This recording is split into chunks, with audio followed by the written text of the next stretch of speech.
බලන්න අපේ වත්තේ තියෙන ඇඹුල් peer ගහේ සරු මල් ගොඩක් ඇතිලා මේ බඹර මැස්සෙක් රොන් ගන්න ඇවිල්ලා.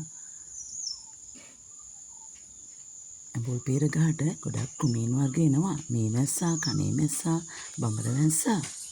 ඉතින් මේගොල්ලෝ ඇවිල්ලා රොන් අරගෙන මල් පරාගනයක් වෙනවා. මේ බලන්න ඇඹුල් peer. මේ බලන්න රොන් ගන්න ආපු කනේ මැස්සෙක්. මේ උදේ 8ට විතර.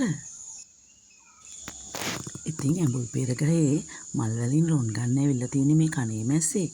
බලන්න එයාලා කොච්චර ක්‍රියාකාරීද කියලා.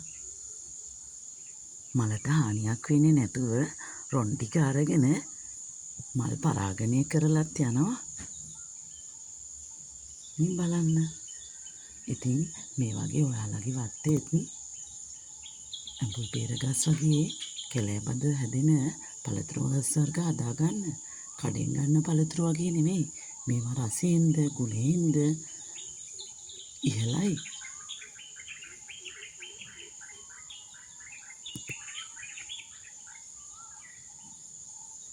ඉතින් අපේ රටට ආවේනිකෝ කැලෑබද පළතුරු වර්ග අපේ වත්තේත් හිටවා ගමු.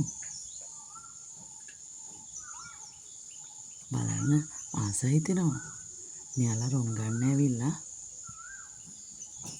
රොන් ටික ගන්න විදිය දැක්කාම බලන්නකෝ එයාලටත් වැඩක් වෙනවා අපිටත් වැඩක් වෙනවා.